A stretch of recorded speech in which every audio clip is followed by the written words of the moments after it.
think journalists everywhere want to tip their hat to the White House because they just kind of forced something amazing to happen. They got Fox News to come out defending CNN, and they came together as news people, and it all happened because of CNN reporter Caitlin Collins getting shut out of a press event for asking these questions. Jada, thank you. Thank you very much. Thank you. Thank you. Did Michael Cohen betray you? Thank you very much. Thank you. Mr. President, are you worried about what Michael Cohen is going to say to prosecutors? Are you worried about what is on the other tapes, Mr. President? Thank you, everybody. Thank you very much, everybody. Why is Michael Cohen not accepting your resignation? The White House claimed that the questions were inappropriate. Now, the question is, do you think that they were inappropriate? Was she any louder than anybody else in that room? I don't think she was as loud as some of the other people screaming. They weren't inappropriate because she was the pool reporter, and that means she's representing all of the networks, and so she has to ask the questions of the day, just like we talk about the hot topics of the day. What did we talk about? We talked about the Cohen tapes. We talk about anything that is current, and that was her job. That is her job. She's a very tough reporter. She's a fair reporter, and perhaps they didn't like the questions, but that's not what our democracy is about. Our democracy is about asking the tough questions. But they banned her, right? Sorry? They banned her. Well, they banned her from an event. They said she was not invited. To the Rose Garden, right? Right, To a Rose Garden. Open press event.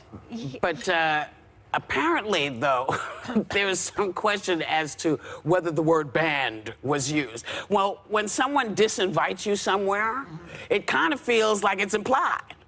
It's not saying you can't come ever, forever, but you said don't come here. Isn't the guy who told her that not to come back, this guy Shine? Isn't that Bill Shine, who was basically the one who covered up for Roger Ailes and the rest of them at Fox? Allegedly. So, well, and he knows better. He came from Fox. But he why knows does what he news have a job at organizations the White are House about. if he couldn't even protect the chickens from the wolves at Fox? Well, he wasn't trying to protect the chickens. Well, speaking of banning the media, the New York Times report.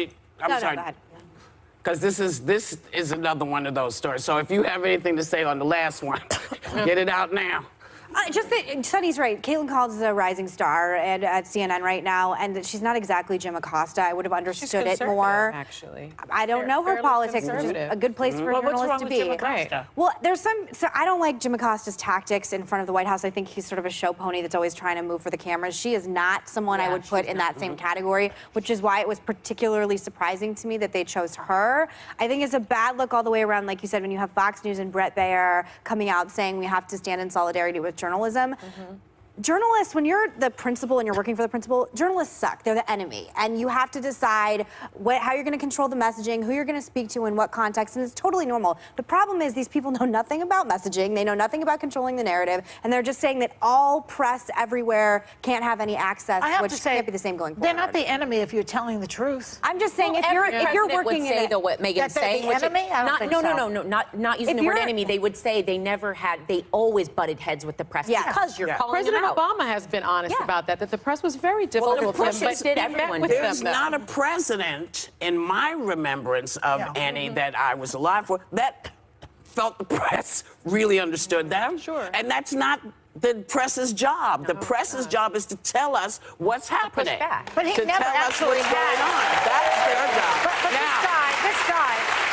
this guy never actually has a press conference the way other presidents have. They're uncomfortable, because he doesn't know the answers to the questions. And when he does know the answers, like, do you think that that you were treasonous when you said that you backed Putin against our NSA and our intelligence communities? The answer is yes to that. He doesn't want to answer that question, and that's why he doesn't want to do it. Gaggle in front of the White House recently for an hour. It's not that he's not talking. I think he only met with He only takes questions he wants. Only specific. But the problem with that is, and everybody has an issue with the press because it doesn't matter what side you're on, they're never on your side, it seems, because they're telling you what's going on. That's their job. They're not supposed to be telling you how to think. They're not supposed to be telling you what you're supposed to be doing. They're just there to give you the information. That's one of the things that we always say keeps democracy going.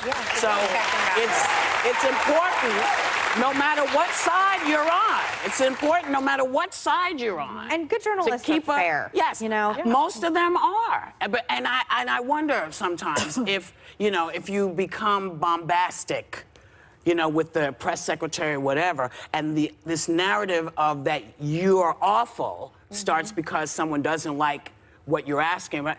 If this is not a detriment. It to must us, be. It must be. Do you know what I mean? Yeah, it has to be because we need to have that transparency and we need to have access to the facts and then we get to make the decision. What I do like about what happened yesterday is that all the other networks got together because when we first started talking about this, I remember saying, if one reporter asks a valid question and the president shuts the person down and says that's fake news, should keep the next asking it. reporter needs to ask the again. same That's exact right. question. They should. And that's the solidarity that I'd like to see with journalists, and I finally saw it. This was refreshing. I finally saw it.